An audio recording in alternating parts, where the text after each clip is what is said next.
The haunting of the Smurl family. In the 1970s and 80s, the Smurl family from West Pittston, Pennsylvania, began experiencing terrifying supernatural events in their home. After moving into their house, Jack and Janet Smurl, along with their 4 children, noticed strange occurrences. It started with small things, unpleasant odors and strange sounds that couldn't be explained, like footsteps and whispering voices. As the months passed, the activity escalated.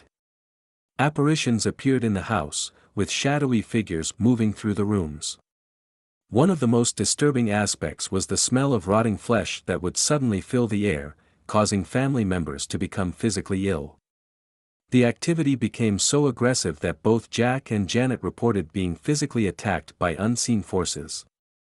Janet claimed to have been violently thrown across rooms and harassed by the entity. Jack also reported being sexually assaulted by a demonic figure, something that was both horrifying and traumatizing. Desperate for help, the family sought out the well-known paranormal investigators Ed and Lorraine Warren. The Warrens believed the Smurls were dealing with a demonic presence, not just a simple haunting. They claimed the house had multiple spirits, including a powerful demon, and performed exorcisms and spiritual cleansing rituals. Despite these efforts, the haunting reportedly continued for years, with the family eventually leaving the house in the late 1980s. Their experiences were detailed in a book and adapted into a 1991 TV movie titled The Haunted.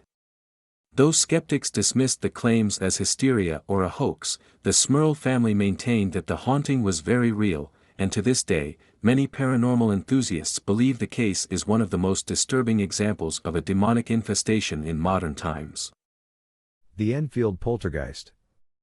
In 1977, the Hodgson family, consisting of single mother Peggy Hodgson and her 4 children, Margaret, Janet, Johnny, and Billy, began experiencing strange occurrences in their modest home at 284 Green Street in Enfield, a district in North London.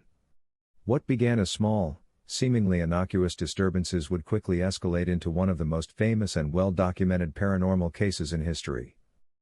It started one evening in late August when Peggy's daughters, 11-year-old Janet and 13-year-old Margaret, complained that their beds were shaking violently at night.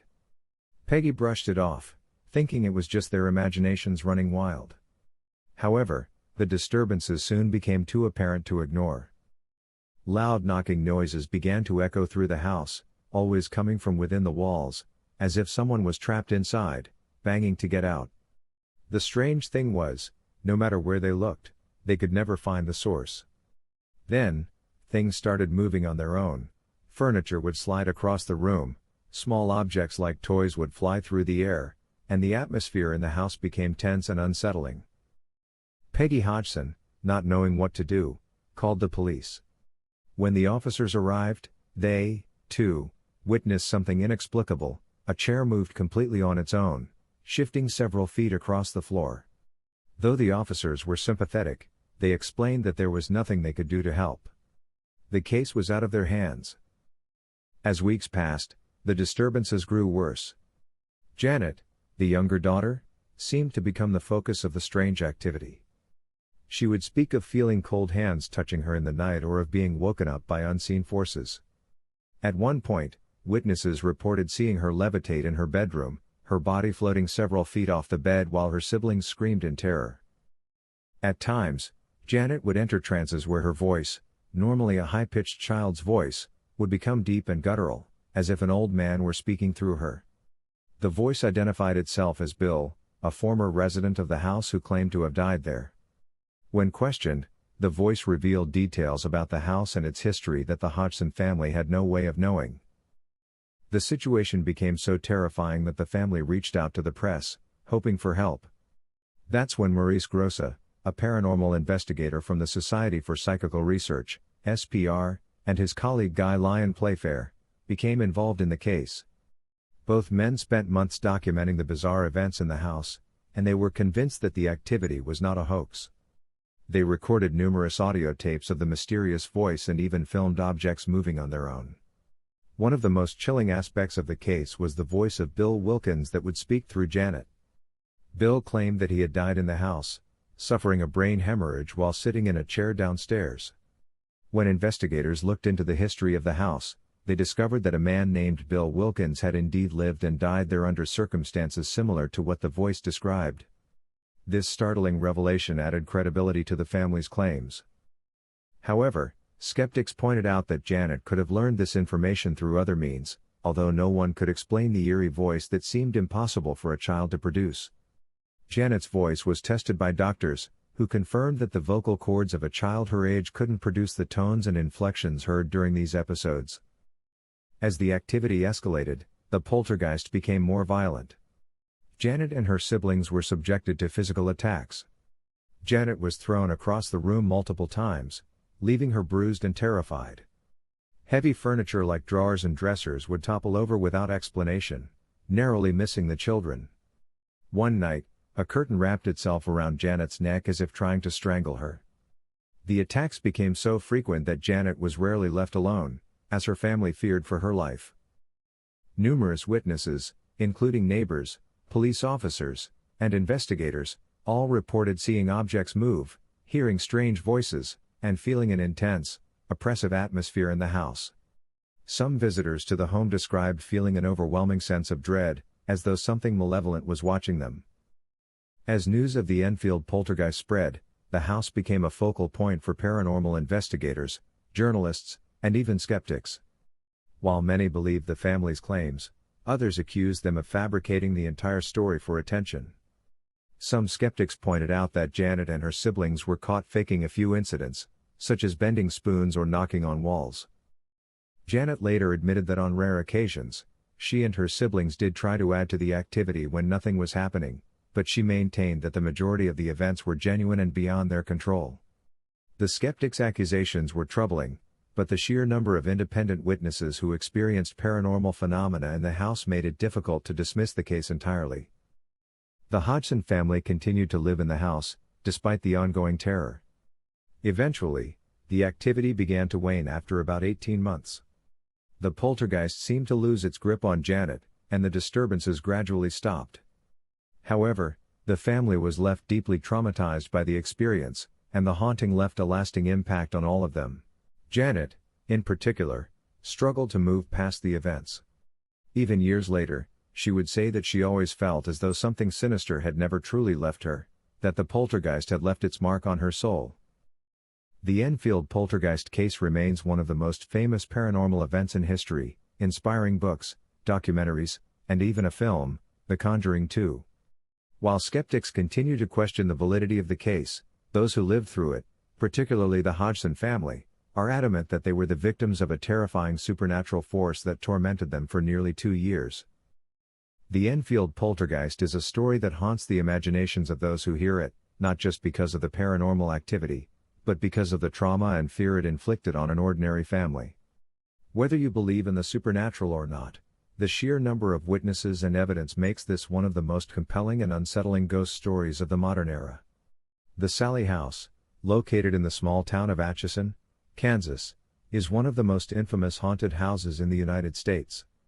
The house gained notoriety in the early 1990s when a young couple, Tony and Deborah Pickman, moved in and became the targets of a violent and terrifying poltergeist haunting that centered around a mysterious little girl named Sally. The history of the Sallie House. The origins of the Sallie House haunting date back to the early 1900s, when a young girl named Sally is said to have lived in the home. According to local legend, Sally was suffering from a severe appendicitis attack and was rushed to the house, which also served as the office of a local physician. The doctor began operating on her before the anesthesia fully took effect, causing Sally immense pain and fear. She tragically died on the operating table, and it is believed that her spirit has remained in the house ever since, holding on to the trauma of her final moments. Though there are no historical records that definitively prove this story, many believe that Sally's spirit is the cause of the supernatural activity in the house. In 1992, Tony and Deborah Pickman moved into the Sallie House with their newborn son, Taylor. At first, the house seemed like a typical, quiet place. But it wasn't long before strange occurrences began happening, and they quickly escalated into a full-blown haunting. The couple reported that lights would turn on and off by themselves, toys belonging to their baby would be found scattered around the house, and strange cold spots would appear in different rooms.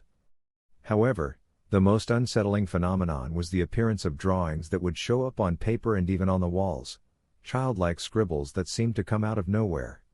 Tony, in particular, began to notice that the activity was centered around him.